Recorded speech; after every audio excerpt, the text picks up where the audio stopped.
Well, Zach, some big news from the big tech giants this week that I think we need to talk about.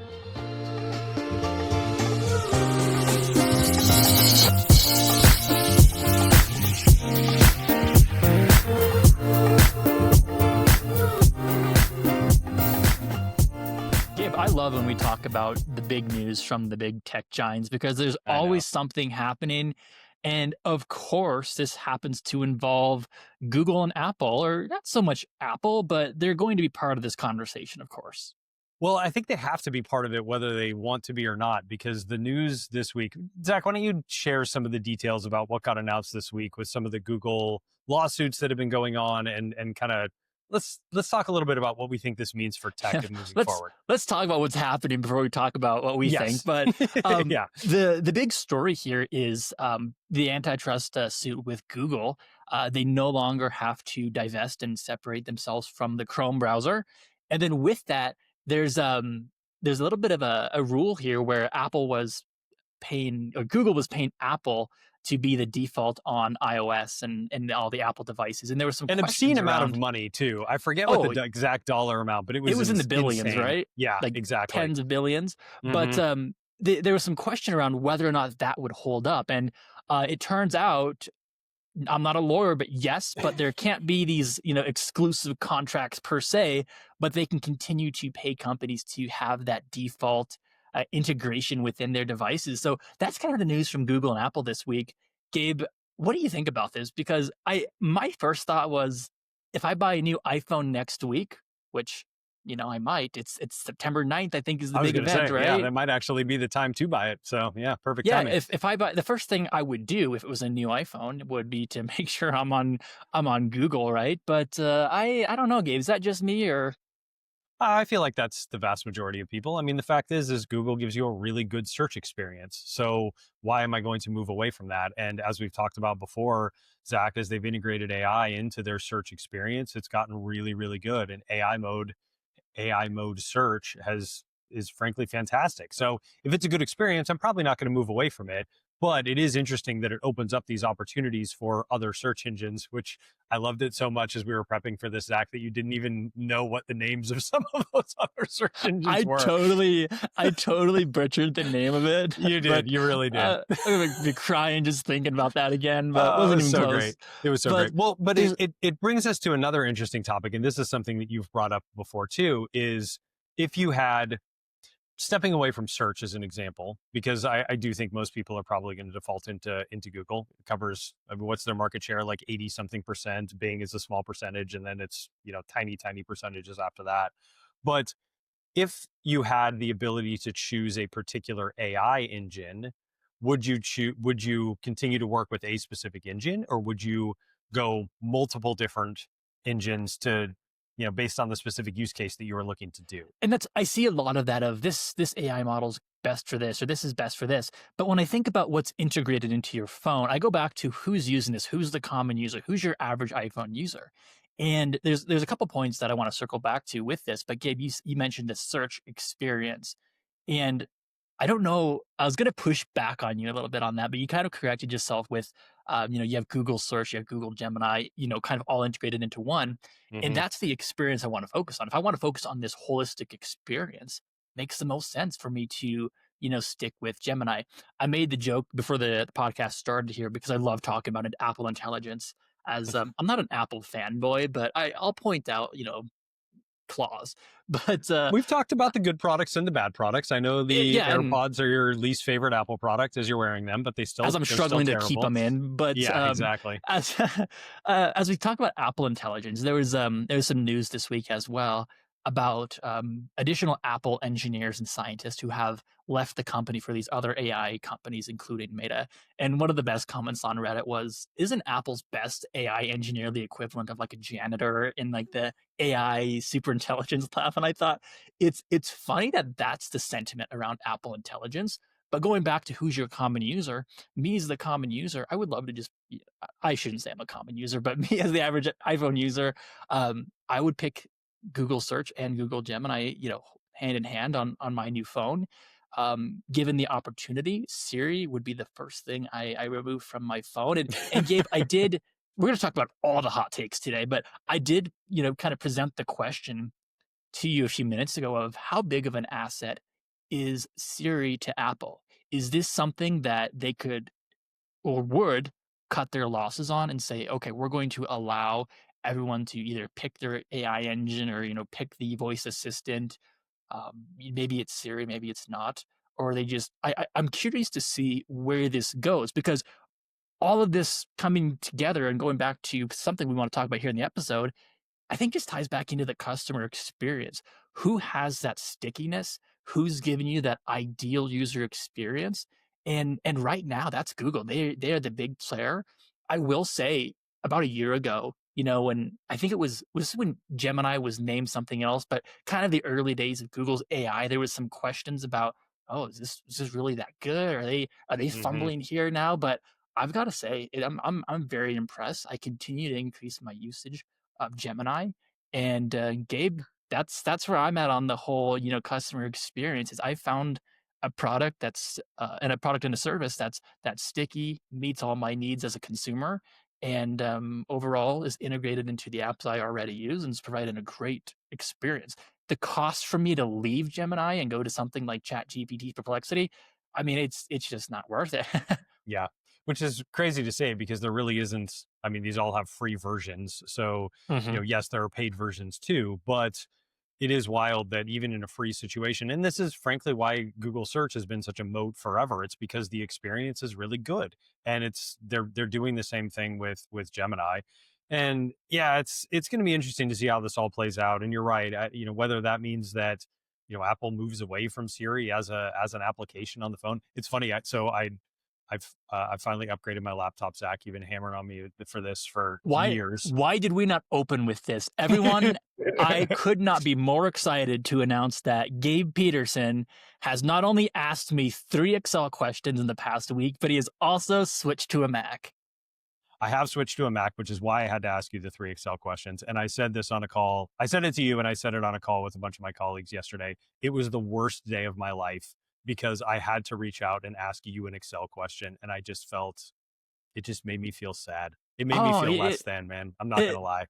it hurts a little bit, Gabe, but my how we have grown over the past few years. I We've know. gone from I can't imagine the poor Gabe, when I started here and was asking the most simple VLOOKUP at the time Excel questions, and here we Oh, how are. the tables have turned. I know it's How the hilarious, pivot but tables have turned. yeah.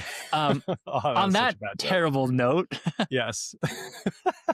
Yes, let's transition to our actual topic today, Zach. So and it's I think you weaved this in a little bit, but honestly, our intro topic didn't have a lot to do with our discussion besides the customer experience piece. But what Zach and I wanted to talk about today is something that both he and I have been plugged in a lot over the last, I don't know, I'd say few months, Zach, and something that we just wanted to share with folks. So Zach and I talk a lot about looking outside of the broadband industry for inspiration for our for our marketing campaigns, for the different touch points that we have with our customers throughout the journey. It's a great opportunity to look across industries to pull that inspiration. But we also think it's really important to look at providers in other geographies for inspiration. And Zach and I have been doing a lot of work with providers in the United Kingdom as well as providers in Australia. And we thought it would be really interesting to talk through some of what we're seeing in those different markets today in those international markets. So I'm excited about this topic, Zach. I think this is going to be a fun one and hopefully provide some folks some inspiration and excitement from other places where people are selling broadband service. I think so, Gabe. And it's funny, like just yesterday, I was sending you some data from Excel, that a quick analysis I've done that very much differs from what we see in the US, but seeing some of these cool and interesting trends. And then I made a comment of, I wonder what this is gonna look like in 12 months. So I like you said, it's great to look outside the industry, but let's look outside North America. Let's look outside the United States a little bit here in today's episode. And I made a comment here, Gabe. That global trends tend to shape local expectations. And when we look at these higher density markets, they have tougher competition. So it leads to some pretty unique and scrappy ideas. So I think we've got a good episode ahead of us talking about the UK, Australia, and then some of their challenges as well. Yep. Yeah, and I love that comment, Zach, around that increased competition or that tough competitive environment that a lot of these providers are operating in does mean they have to come up with some unique ideas, some scrappy ideas, and as we see increased competition in the North America market and specifically in the United States, I think we're going to have to see providers who are successful take some of these best ideas that are coming from different places and try and, put them in place, right? Or leverage some of these cool ideas. I can't wait to see the marketing that Apple comes up with for Apple Intelligence to compete with the big guys in AI. But Gabe, let's talk uh, about UK a little yeah, bit. let's do it.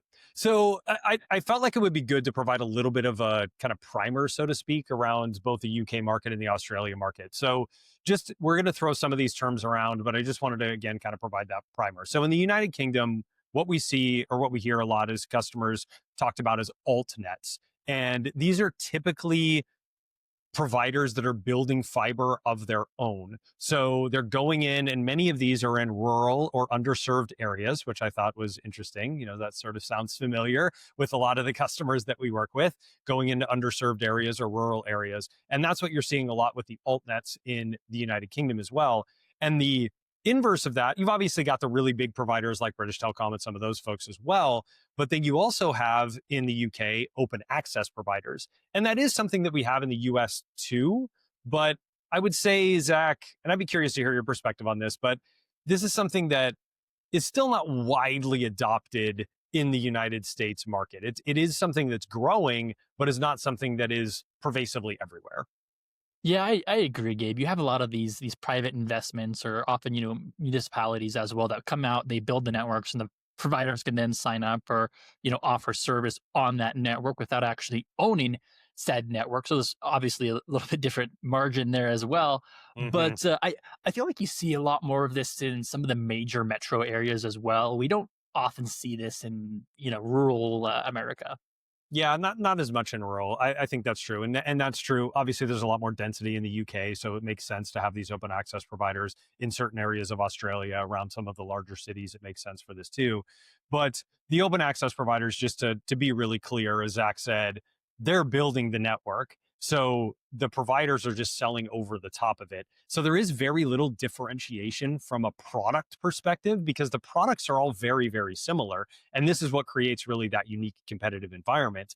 But it also means that you don't have to build a network. So from a cost perspective, it's much more cost effective, but it becomes much more difficult to compete.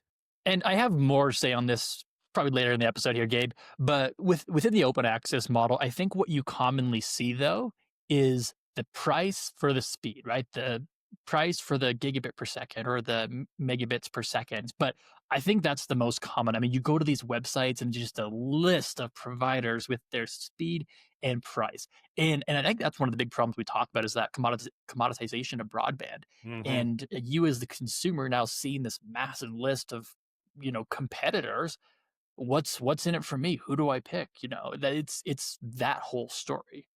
Yep, and that's a perfect transition to kind of the primer about the Australian market. So in Australia, it's again a lot of open access providers, and in there, it's a unique scenario where there's what's called the NBN or the National Broadband Network, and it is a government owned network that they have built in primarily the major metropolitan areas of the country, and then alternative provider or providers sell over the top of that, I should say. And it's exactly as Zach described. If you go to some of these websites, you might see 50 or 60 options for providers. I mean, can you imagine going to a website, Zach, and seeing 50 options for broadband and trying to decide which one would be best for you? That's overwhelming from a consumer perspective, but it's got to be really difficult from a broadband service provider perspective to differentiate in that type of market. Man, I've seen this in a few different markets here in the U.S. and I don't know, overwhelming is probably the best word we can use here, Yeah. but it just goes back to which one as the consumer do you buy? Is it alphabetical? Do I pick the first one on the list? Am I actually Mhm. researching this? Gabe, one of the things I actually shared with you yesterday was, as part of like different market analysis I do now, I go directly to Reddit. And within the Reddit answers, I just say, what can you tell me or what are people saying about this Such broadband and such provider? provider. Yeah. And it's pulling in the Reddit comments, and it's interesting because Reddit, of course, is different than something like Google My Business or Yelp, right? Because there you can, comment and leave you your 5-star reviews. But Reddit, of course, going back to our ping episode, there's more of a discussion there. And Hmm. you get a lot of like, the technical people who talk about specifics and why one provider is better than the other. Sure. But what I like to see is I like to see, a lot of the BSPs that we work with, Gabe, at the top of that list on Reddit, having that feedback, having customers with that great experience, sharing their own experience, and then, of course, feeding the AI. But again, just going back to the episode we had a while back is how am I going to pick a provider from this list? Well, if I Google a specific provider, if I Google internet near me, and I have all these comments or all these reviews surfacing, it's going to be very beneficial. Yep, agreed. Yeah, and you are starting to see in the Australian market, much like in the UK with the alt nets, that there are these new alternative providers that are deciding to build their own fiber. There's not a lot of love for the NBN companies or the NBN organization in Australia, so you are starting to see some folks branch out and look to kind of do their own thing. Interestingly enough, too, I part of the reason I've been doing a lot of this research is I'm going to be going to Australia here very soon. And one of the things I identified through that research is that NBN actually just signed an exclusive agreement for low Earth orbit satellites with Kuiper, the Amazon satellite product, to serve locations in the future. So that's going to be really interesting to see how that progresses as they move forward. And obviously, it's probably going to start with more rural areas, but it'll be interesting to see if that moves into more of the densely populated areas, over the next handful of years. Yeah. Now, Gabe, let's talk about some of the other challenges here. And Hmm. one of the ones I just want to touch on, since we just talked about this list of providers, is how easy it is to actually switch providers. It's really easy. So this is the biggest problem with, at least in the open access space, is when you have an open access environment, the effort to switch and the cost to switch is negligible. You can go on, you can quickly cancel your service, and you can move to a new service provider very rapidly. So that is a huge challenge that these providers who are selling over open access have, is not only are they being pressured from a price perspective, and there's this perception of little to no differentiation between the services that are being offered, because in reality, it's all being sold over the same network. There also is this perception that there is very low effort to switch. And so churn becomes a big challenge for sure. I love that you mentioned the differentiation on there as well, because we talked about the tables of speeds and feeds. And these are like actual websites. Like you can go out in the US and find these. But here, if I have a provider that has the things like the families, parental controls, or the virus intrusions, how do you market that on open access network? Or how do you market that on just a list of providers? How do you stand out? And again, it goes back to good marketing, good SEO. But I think just a great opportunity there, I gave overall. Yep, agreed. Yeah, and I mentioned ARPU pressure. I do want to make one additional comment here around some of the challenges for international providers. And we don't have as much experience with providers in Africa, but I did have a couple of things that I wanted to mention there, because there's some unique business models. But that is an area where definitely economic challenges in these specific markets create a lot of challenges from an ARPU perspective, where ARPU may be $60 or $70 in the US for broadband, it may be $15 or $20 in some of these international markets. So there is a lot of pressure from that perspective too for BSPs. If they're selling open access, their margins are already lower, and then they're getting more pressure from an ARPU perspective. It becomes, frankly, just becomes a difficult way to make a living, which is why I think, Zach, we wanted to talk about a lot of this, because they have had to get scrappy, they have had to get creative, and that's really where we wanted to take the conversation next. Is what are these companies doing in the international markets to stand out, and how are they succeeding in, frankly, what is a really, really tough competitive market? And to just go back to the conversation we were having at the beginning of the podcast, how can we take some of the ideas that are coming from these other countries and look to forklift them over into the US market? Yeah, so let's talk about, Gabe, what these companies are doing well in international markets. And the first thing that I think we should talk about here is brand. A lot of these players have very strong brands. Again, going back to that competitive landscape. Yep. Yeah, they have very strong brands. And when when they're going into these new markets, they need to establish a really strong brand, quickly. Many of them have like mascots, and they're very strong when it comes to color and logo and creative naming, and really trying to be a bit, I don't know, a bit like brash almost, Zach, for lack of a better term, just to differentiate themselves in what is a very crowded field. And so by having this very strong brand profile, by even leaning into, I've seen some providers in the UK even teaming up with like, local celebrities that are in the specific areas that they serve, or athletes, those sorts of things, to really make it that local brand, but tying it into the things that they're doing, within those local communities too. So that to me, I think is table stakes in these really competitive situations where they have to differentiate, is to have that super strong brand so that they stand out in that competitive landscape. I agree, Gabe. And then also looking at just the marketing in general here, this is something Hmm. we recommend. I feel like on every episode, but we recommend to everyone, of course, is just split testing, doing those A and B campaigns, finding out what works, what maybe doesn't. Yep. Yeah. And this is something that I've seen more so, with the UK providers, with the Australia providers, there is that willingness to test and willingness to iterate and do things quickly. And Zach, you mentioned it, certainly A/B campaigns from a marketing perspective. Hey, what messaging is resonating with this group versus this group? Those are really important. But even just testing different products, testing different product strategies. What if I offer this product in this market and this product in this market? What works? And we did talk about that a pretty decent amount on the Roger Lewis episode that we did with Roger from GVTC a few weeks back, and he talked a lot about, hey, I've got this specific market and I want to test this product there. That's something that we see working really well in the international markets too, is their ability to test, measure, and then kind of double down on the things that are being successful. So Zach, I know you love you some A/B testing, or just testing in general, but it's something that we can't recommend enough. And we'd love to see more providers in the US doing this as a way to have that data-driven story, or Yeah, strategy, I should say. it goes back to a conversation I had with the BSP where they were doing very personalized ads for these value-based offers. So, the whole broadband experience provider mindset, we're looking at families, we're looking at different demographics.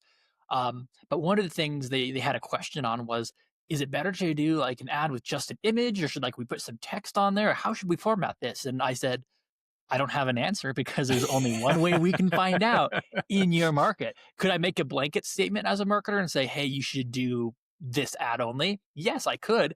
Is that going to work for them?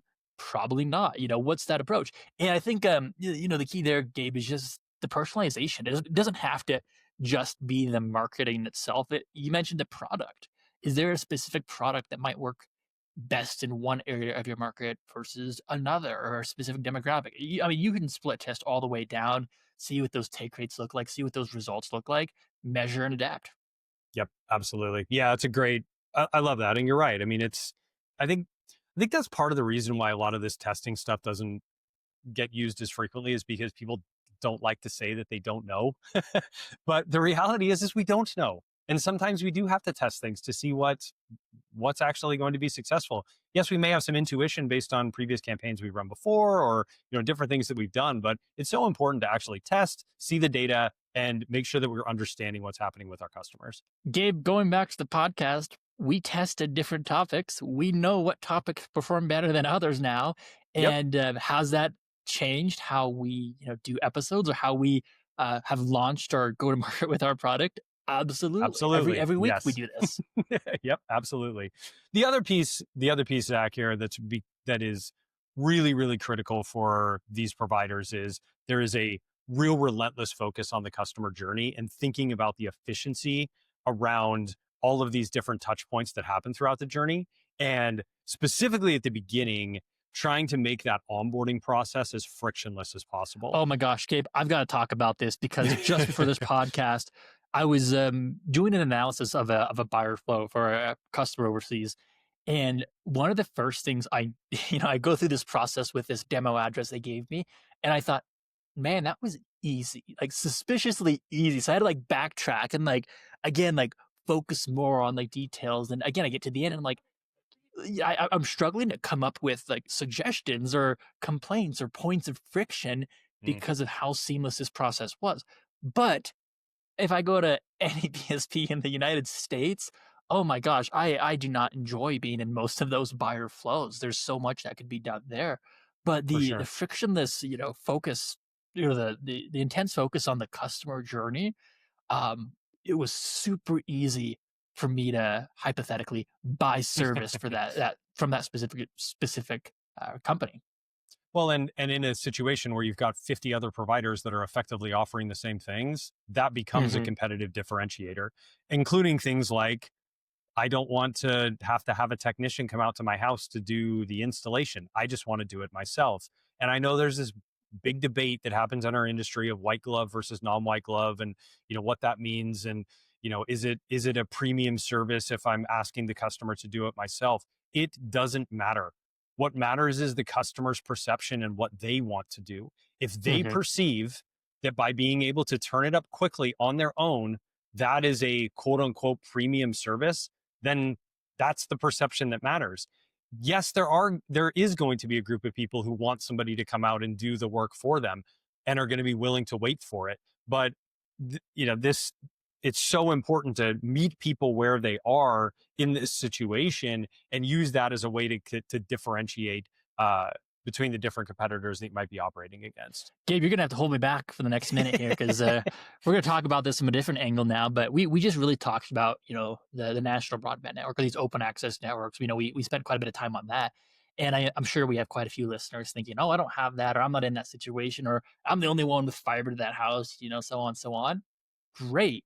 But Gabe, how many buyer flow analysis have we done where you can check out in less than 20 seconds? You can buy service, have that shipped to you. We're talking 20 seconds, a single double tap on your iPhone for Apple Pay, or these different fixed wireless providers as well. Same thing. You go to their website, check out within minutes, and they advertise that they promote service in 2 minutes or less, or whatever that headline Ease was. of We talked doing about a couple business. episodes. Yep. Yeah, and I think that's the reality too. Is how easy it is. I think you just said there, Gabe. How easy is it to do business with provider A versus provider B? Because Mhm. that experience starts from the second they land on your website or the second they enter that buyer flow. And if it's complex, if it's complicated, if there's any reason to stall out, if they abandon their cart and you don't remind them to check out, things can fall apart very quickly. And that's not the initial touch point or the initial greeting you want to have with a company. No, not at all. What was the company that is it the what was the company that does the AI stuff for your car that keeps forgetting to send you abandoned cart flows? Oh yeah, I forget what it's the name is. It doesn't they're matter. clearly not listening. They're clearly not listening to this No, podcast. We clearly. talked about them a while back, but it's funny Yeah. because like I'm on their website and they do a lot of like their support through Discord, and which is just odd, but it's more like a community, like Mm, collectively everyone can like talk about their product kind of thing. mhm. I see it as a dev kit to be honest, but it drives me crazy how like very popular YouTubers are using these systems. Like, we're talking like Linus Tech Tips, or there's a guy down in Colorado who does like a lot of like Rivian EV Mm. videos.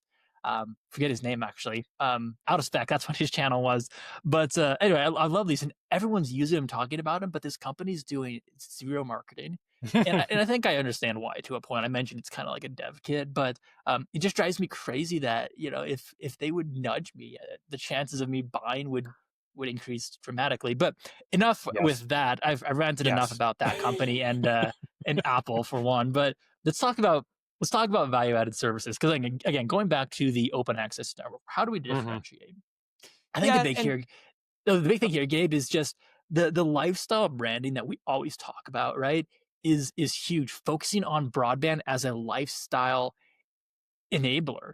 And I'll be honest with you, when we first started talking about this, I was thinking like, okay, well, like, what is my lifestyle? Like, how does broadband fit into my lifestyle? Because of course I work in the industry, but does that impact how I use it? Like, does that change my needs? Kind of thing. But instead of focusing on speeds and feeds, talking about that home experience, tying that into the emotional benefit in a lot of these cases as well. And then finally, Gabe, I think this is super important, and it might sound cringy, but making this experience memorable, right? How do you make broadband memorable? Well, I'll tell you right now, what's more memorable, a 100 megabit per second plan, or the lifestyle plan that associates with maybe you as a single college grad, or maybe a senior who just needs that safe connection. Like, we can talk about these different experiences, make it memorable for the consumer, and it's going to resonate. It's going to sell better than the long list of 100 megabit, 500 megabit per second, 1 gigabit per second. I'm really big into lifestyle branding. Yeah, completely agree. And I do think this is an area where the US providers are actually a bit in front. It's the UK and the Australian providers and some of the other international markets that we've seen, Zach, they are selling value add services. They realize that bundling in these value added services like enhanced network security, like parental controls, like smart home solutions, they are important, but oftentimes they're add-ons and they're not necessarily we haven't seen a lot of situations where they're bundled into an overall solution like you were talking about there with the lifestyle packages. So when I think about, the international markets may have been a little bit earlier on this whole idea of like, hey, we need to sell these value added services so that we can differentiate. But they do have an opportunity to do something different from a lifestyle perspective to package these things together. So, this is something we're seeing more of this in the U.S. markets, and we're seeing a lot of broadband service providers see tremendous success with these types of lifestyle offers. We've talked with Scott Goff from Gibson a number of probably a few months ago now about everything that they did there. But that was a great example of kind of moving to more of that lifestyle offer. So this is where there's great opportunities, I think, to kind of learn from both sides of the market. But you're spot on, dude, that like framing it around how people actually use the service versus the speed of the service. I mean, are we really still arguing that is a better way to do this? It's just, I can't believe we're still arguing that speed is a better way to sell. Gabe, it's all a lot of people know. I want to That's the market way just we've been like I doing did it in the forever. '90s. Yeah, Yep. it's the way we've always done it. And Yep. don't get me started. That could be that should be a whole episode, Gabe. But in a couple of weeks, let's come back and just rant about how we've always done it this way. But we should do that, like top 10 things that we've always done this way. And I love that. We have to do we this have to do it, now. Gabe. Oh, right, gosh, we'll this episode's cracking me up today. But customer loyalty programs, Gabe, I sent you a website today. And this website was more focused on the construction. I don't know if you had time to scroll through this website, but it was talking about like what you can expect, when you see this provider, plowing through your common areas or, your neighborhood. Mm-hmm. And one of the things on that page I think it was more towards the bottom, was all about, signing up your friends, getting your friends in the know as well. And I think these customer loyalty programs are a great way to keep subscribers happy. And I guess in this customer's case as well, is bringing your friends on board as well. Yeah, you hit on that. That's such an important point. Get the customer to do some marketing for you. Marketing is real expensive in this industry. Cost of acquisition is extremely high, as we've talked about. These customer loyalty programs, not only do they create stickiness with the customers that you do have, but they also create those situations where your customers are doing some of that marketing for you. So this is an area where we do see a lot of international providers doing a good job with these loyalty programs. Because that cost to switch is so low, it's a great opportunity to try and kind of build a little bit of a moat or a wall around your subscriber base. I'm telling you, Gabe, I'm missing a paycheck from my local fiber provider, because one of my best friends here, she tells me, she's like, oh, this internet salesperson keeps coming to my door, and I was like, oh, like, what company is it? And she mentioned it was the fiber provider that I have, and I was like, you've got to switch. Number one, the savings for what you actually get are huge, right? But number two is you're stuck with this legacy, national provider here providing this poor experience overall, with a gateway from almost the '90s as well. But I'm still missing that paycheck. But I can't tell you. That's one friend I talk about. I can't tell you the number of people I have recommend or personally signed up. It reminds me of my neighbor. There's a IoT company called Rachio. And if you use my coupon, no, I'm just kidding. But it's a Wi-Fi sprinkler controller, right? So you hook it up to your sprinklers, and it monitors the weather, the wind, everything to water your lawn. You can control it from your phone. You can tell your Apple Watch to water zone 2, and it will do it. Anyway, I told him about this. And I can't remember how many he said he installed. It was in the dozens, but like you can Wow. drive down like the road at night and they have like this little blue bar, like light bar on them, and you can just Uh-huh. like see the blue light glowing from people's garages now. But again, that That's hilarious. one recommendation to, this person that the company brought you, they didn't make this connection. They didn't know about this, but now he's gone and sold, tens of dozens of these things to the neighborhood. I think he said it best. It's the best marketer that you don't have to pay. Yeah, absolutely. You're not having to pay anything, and it's creating this, wonderful, loyalty program around all of this. So definitely can't recommend that enough.